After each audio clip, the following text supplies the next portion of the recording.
बिस्मिल्लाहिर्रहमानिर्रहीम। अस्सलाम वालेकुम viewers, welcome to Ahmed Waqas automation desk. Viewers, आज एक डिफरेंट सा टॉपिक लेके आपकी खिदमत में हाज़िर हैं।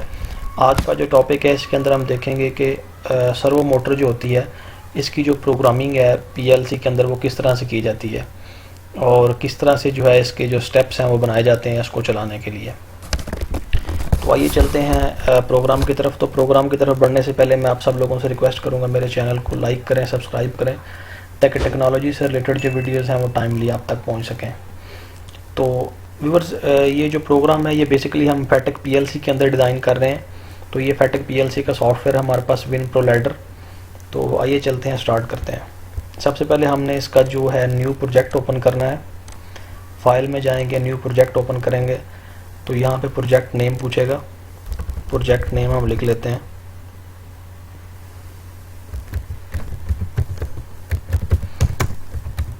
प्रोजेक्ट नेम लिख लिया, उसके बाद हम यहाँ पे मॉडल नेम।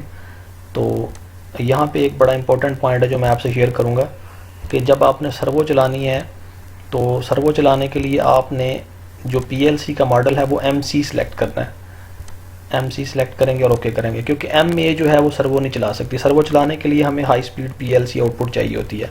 तो हाई स्पीड पल्स आउटपुट जो है वो बेसिकली एमसी मॉडल के अंदर होती है, एमए के अंदर हाई स्पीड पल्स आउटपुट नहीं होती।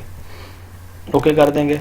तो ये हमारे पास जो है वो प्रोग्राम आ चुका है जहाँ पे हमने जाके प्रोग्राम सर्वो के लिए राइट करना है। फंक्शन में जाएंगे। फंक्शन में जाने के बाद हमने जो है वो सर्वो का जो ब्लॉक है वो फाइंड आउट करना है। उसका जो फंक्शन नेम है वो 140 है, यानी 140 नंबर ब्लॉक है सर्वो का जिसके अंदर इसका प्रोग्राम राइट करते हैं, 140 ब्लॉक। और इस ब्लॉक का नेम है HSPSO, high speed pulse output, इसका एब्रीवेशन है। तो पीएस के अंदर इसकी सिलेक्शन करनी है ये 0। एसआर का मतलब है स्टार्ट रजिस्टर। तो ये कोई भी स्टार्ट रजिस्टर आप दे सकते हैं, मैंने R5000 दिया है। WR से मुराद है वर्किंग रजिस्टर।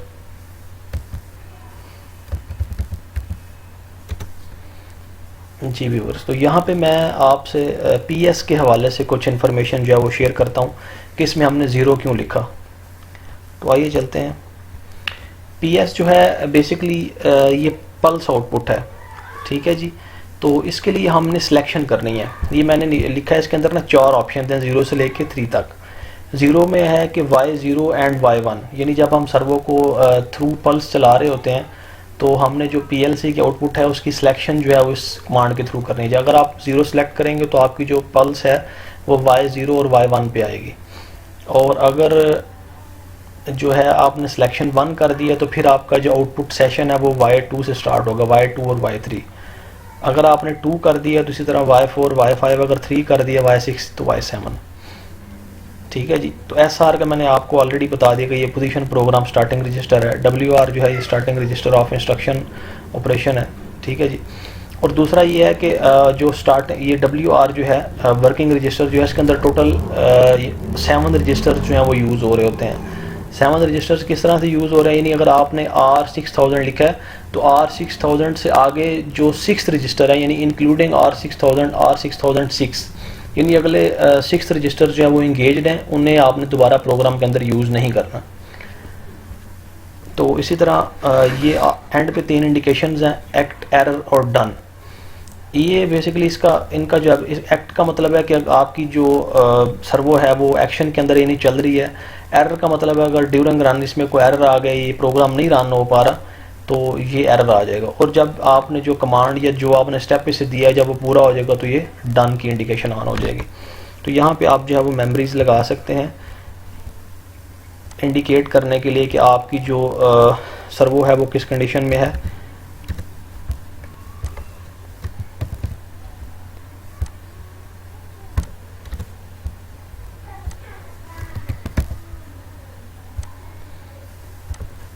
ये देखें जी 3 कॉइल मैंने लगा दी। तो यहाँ पे शुरू पे भी आप एक मेमोरी बिट लगा लें इसे अंदर जायज़ करवाने के लिए। तो ये देखें जी ये बेसिकली प्रोग्राम जो है वो ऑलमोस्ट कंप्लीट हो चुका है। इसी तरह ये इनेबल का बटन है, यानी आप जब इसको 1 करेंगे तो आपका ये ब्लॉक जो है ये इनेबल हो जाएगा। ये है पास का बटन, अगर इसे आप इनेबल करेंगे तो आपकी सर्वो जो पल्स निकाल रहा है प्रोग्राम, बेसिकली पीएलसी जो पल्स निकाल रही है तो ये पीएलसी की जो पल्स है वो फ़ौरन पास हो जाएगी, और जब दोबारा आप इसको ऑफ करेंगे तो उधर से ही कंटिन्यू हो जाएगी। नेक्स्ट है एबीटी। एबीटी का मतलब है अबॉर्ट। अबॉर्ट का मतलब है कि जब आपने अबॉर्ट की कमांड को इनेबल यानी 1 कर दी है तो क्या होगा कि आपकी जो पीएलसी की पल्स है वो स्टॉप हो जाएगी, और जब दोबारा आप अबॉर्ट की कमांड ख़त्म करेंगे तो स्टेप जो है वो दोबारा 0 से स्टार्ट हो जाएगा। और इनेबल का मैंने ऑलरेडी बता दिया कि जब हमने प्रोग्राम को इनिशियली चलाना है तो इसको इनेबल करेंगे तो हमारा ब्लॉक जो है वो चलेगा। तो नेक्स्ट चलते हैं कि हमने इसका जो प्रोग्राम है वो चलाना कैसे है। तो उसके लिए हमें कुछ स्टेप्स राइट करने की ज़रूरत होती है, जिसे हम बेसिकली सर्वो टेबल कहते हैं। तो ये देखें, सर्वो प्रोग्राम टेबल की ऑप्शन आ रही है, यहाँ पे जाकर न्यू टेबल ओपन करेंगे। सबसे पहले वो पूछ रहा है टेबल का नेम, तो मैं कह रहा हूँ कि जी हमने इसका नाम रख लेते हैं पल्स आउटपुट। ठीक है जी। Table starting register. Table starting register ये SRR 5000 आपने लिखना है यहाँ पे, और यहाँ से कर देंगे इसे ओके। तो ये देखें जी, ये हमारे पास टेबल जो है ये ओपन हो चुका है। तो सबसे पहले आपने इसे यहाँ पे करना है ऐड। तो ऐड के अंदर सबसे ऊपर जो हमारे पास चीज़ आ रही है ये आ रही है स्पीड। इसका मतलब ये है कि आप इसे कितनी स्पीड पे जो है वो चलाना चाह रहे हैं, यानी जो सर्वो ड्राइव आपके पास है उसकी स्पीड आप क्या रखना चाह रहे हैं। तो इसके अंदर दो चीज़ें हैं। पहला तरीकाकार तो ये है कि आप इसके अंदर डेटा रजिस्टर ऐड कर लें, D10। आपने फ़र्ज़ करें इसके साथ HMI लगानी है, तो जब आपने डेटा रजिस्टर ऐड कर दिया तो ये डेटा रजिस्टर आप HMI में यूज़ करते हुए इसे मैनुअली यानी HMI के थ्रू जो है वो कमांड दे सकते हैं। अगर आप HMI यूज़ नहीं कर रहे, डायरेक्ट PLC से चलाना चाह रहे तो फिर डायरेक्ट यहाँ पे स्पीड ऐड कर लें। ये देखें जी, मैंने कोई स्पीड यहाँ पे ऐड कर दी कि मैं इतनी स्पीड पे से चलाना चाह रहा हूँ। नेक्स्ट जो है ये डायरेक्शंस हैं इसकी, यानी पॉजिटिव का मतलब है कि इसने क्लॉकवाइज में अगर कह लूँ कि इसने क्लॉकवाइज चलना है, पॉजिटिव डायरेक्शन का मतलब भी है। और अगर इसकी डायरेक्शन मैं नेगेटिव कर दूँ तो ये जो है एंटी क्लॉक यानी नेगेटिव डायरेक्शन के अंदर, अपोजिट डायरेक्शन के अंदर चलना है इसने। तो पॉजिटिव मैंने यहाँ पे सिलेक्ट कर दिया, और यहाँ पे जो है यहाँ पे सिलेक्शन करेंगे पल्सेस की, और यहाँ पे आपने पल्सेस की क्वांटिटी लिखनी है, यानी कितनी पल्सेस मैं दूँ इसे, तो ये जो सर्वो है ये चलनी चाहिए।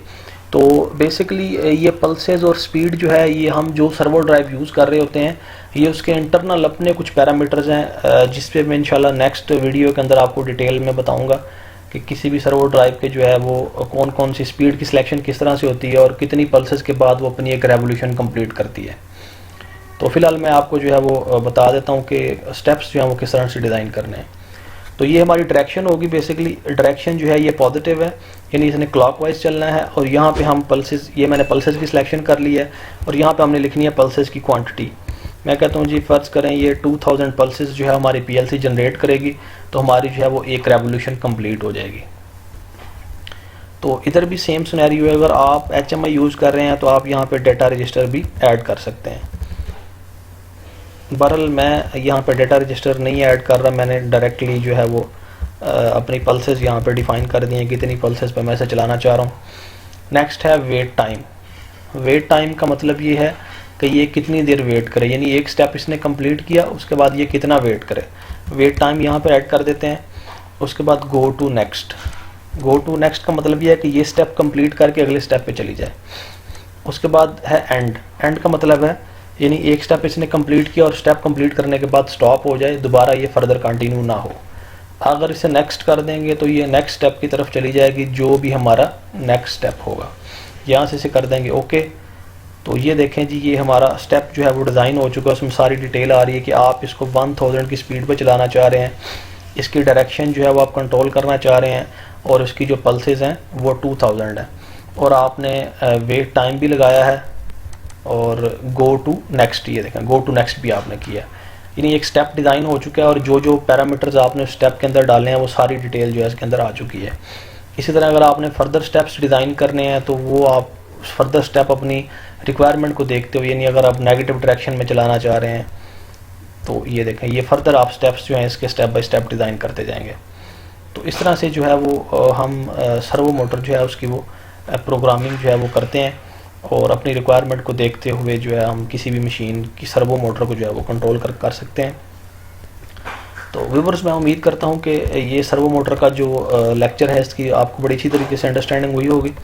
अगर इससे रिलेटेड कोई भी क्वेश्चन हो, अगर किसी पॉइंट की आपको अंडरस्टैंडिंग ना हुई हो, तो मेरा ये व्हाट्सएप नंबर जो है ये पेज पे मौजूद है, आप मुझे व्हाट्सएप कर सकते हैं, मुझे ईमेल भी कर सकते हैं व्यूअर। इसके अलावा हमारे पास डिफरेंट सर्वोज मोटर्स जो हैं उनकी कंप्लीट प्रोग्रामिंग ट्रेनिंग अवेलेबल है, जिसमें डेल्टा, मित्सुबिशी, सीमेंस वगैरह हैं।